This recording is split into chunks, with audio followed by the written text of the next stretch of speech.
Hi again, I'm John Nielsen with Wing Chun Hall, here to talk about Wing Chun, your best self-defense option. And today we're completing our series on the 12 days of Wing Chun Christmas. Today's day 12, and so I'm going to give you my list of the 12 must-read Wing Chun books for anybody who's interested in studying this system of self-defense that we know as Wing Chun. And I'm going to be cheating just a little bit, and I'll explain what I mean by that. The first, or number 12, is Qigong's 6 Secret Teachings. Okay, number 11, The Methods of Zuma. Number 10, Sun Tzu's Art of War. I'm sure you've heard of that. Number 9, Wu Tzu.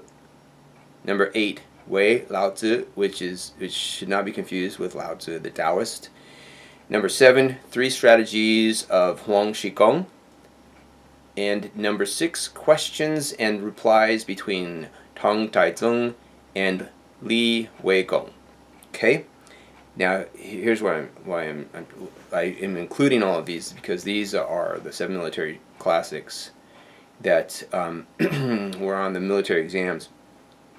So if you want to get a good feel of the mindset of a Chinese martial artist during the time that Lung Jan was forming Wing Chun, these are a good set of books to get a hold of, and they do talk about military principles that are reflected in the Wing Chun fighting system, even though a lot of the chapters discuss movement of troops and other larger bodies rather than just a single body. Still, the ideas are ideas that you can apply individually as well. Okay, now, the reason why I cheated is because all of these are in one volume. It's called The 7 Military Classics of Ancient China by Ralph D. Sawyer, and I will put a link to that in the description. Okay, now we're on number 5. Meditations on Violence by Rory Miller, Sergeant Rory Miller. Okay, so I would like to say a few things about this book. So, for the longest time in my classes, I would talk about the difference between self-defense violence and sport combat violence, and the difference in the goals, the difference of the objectives, the difference in the kinds of things that you'll encounter, and the difference in motivation behind all those things. And, you know, I did a video where I compared sport violence to what primates do when they're trying to establish dominance. So it's not about defending themselves. It's about like one person kind of submitting to the other one, or one of them, you know, figuring out that they're dominant. And that's not a good excuse for human beings to engage in violence. And I was mentioning that to one of my students, and they said, "Had you ever read Meditations on Violence by Rory Miller?" And I was like, "No, never heard of it." So I got a hold of it, and I read it, and it's like, yeah, he's saying all the things that I would have liked to have put in a book about the same thing, only he's doing it much better than I would have, because he has access to a lot more documentation than I would have had access to, given the fact that he is a sergeant, or he was when he wrote the book anyway. And so, yeah, I do recommend this book. It's very good. Now, he's not a Wing Chun person. His style of self-defense was jiu-jitsu, Japanese jiu-jitsu, which is older than the Brazilian jiu-jitsu. It's not a sport combat system. It's a self-defense combat system, much like Wing Chun. So his goals and his objectives are very much like ours would be. So, you know, it's a good read. Okay, number 4, The Shaolin Monastery by Mir Shahar. That is a fantastic book, and it's a book that is kind of like the one that we modeled our book after. When we did the creation of Wing Chun, Ben and I, and in terms of its academic scholarship, it was one of the things that we were trying to attain as well. I think we actually did maybe a little bit better job of that than he did, but he did a great job of going through and looking at all and comparing the different ideas that were built up around the Shaolin Temple, and then going back and looking at the actual history and trying to pull that out.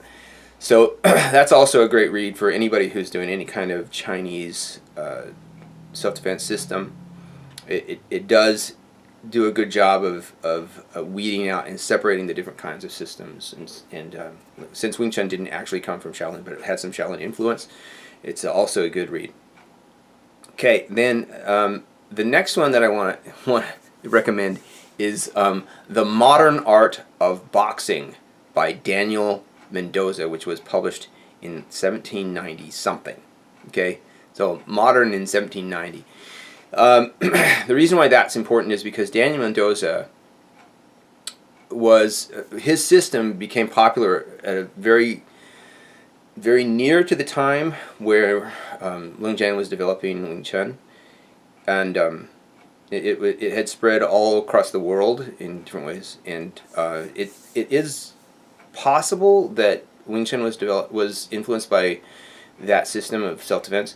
I'd be discussing that in another video, but in fact it's actually kind of likely.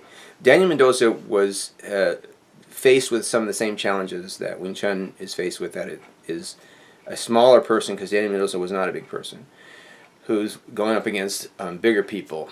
And he did do it as a sport in England. And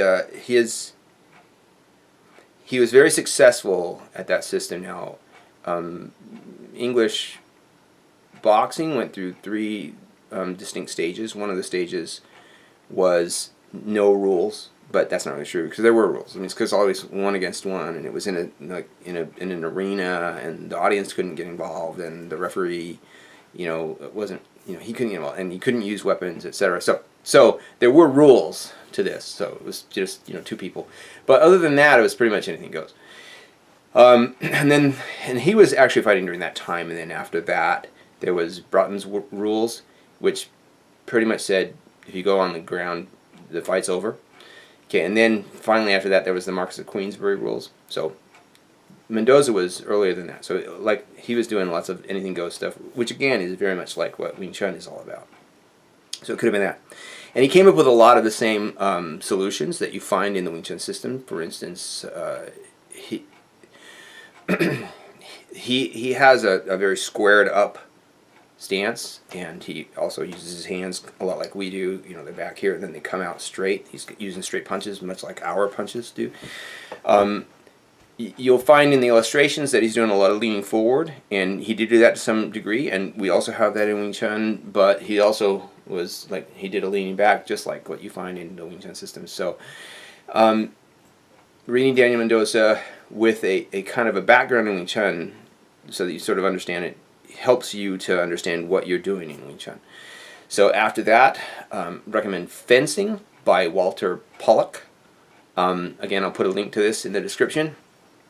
The reason why I'm including this one is because he also has in there, there's fencing, and then he says, and boxing and wrestling, and he puts them all together, which shows how during that period, this is again at the turn of the century, so it's published right around 1900, but it shows how in that period people were viewing fencing and boxing and wrestling as kind of one unit that needed to be taught all together. And then finally, the very, number 1 book that I recommend that every Wing Chun student should read is The Creation of Wing Chun by Benjamin Judkins and John Nielsen. Because if you want to know where Wing Chun came from, and if you want to get the good references, the good bibliography, so you can go back and do your own research on it, and so which is more than the videos that I'm doing, and that's the book to read. And we have all of the information in there. So there you go. My top 12 must-reads for any Wing Chun student.